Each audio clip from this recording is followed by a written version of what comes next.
Yan. Gawa naman ng patayer guys. So, gawa ng patayer na spinach. May sobra na sobra na harina. Yan.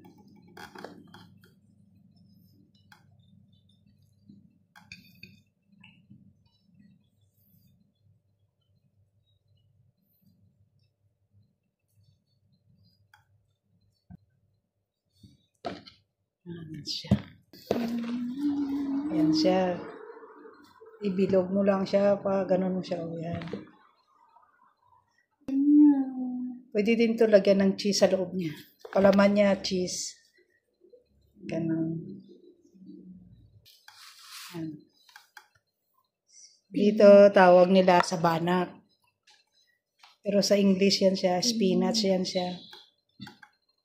Yan. Gawin mong triangle. Ganun siya. Triangle yan. 3 sulok. Ganun. Sulok. Ganun. 3 sulok. 3 sulok. Ganun siya.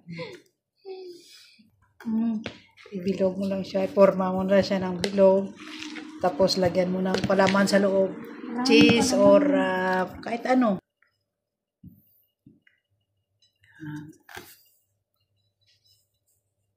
Siya.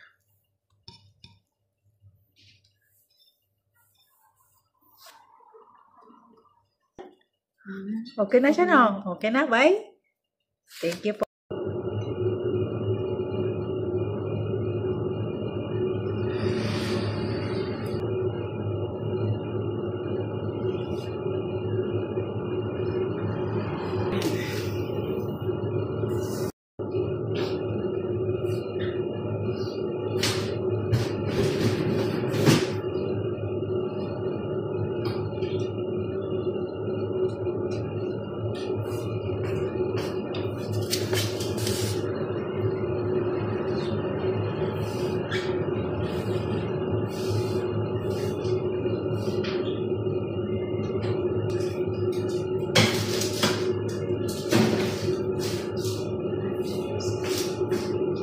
Yan, luto na siya guys. Yan.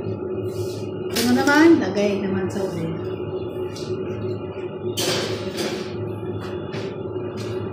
Yan. Lagay sa freezer.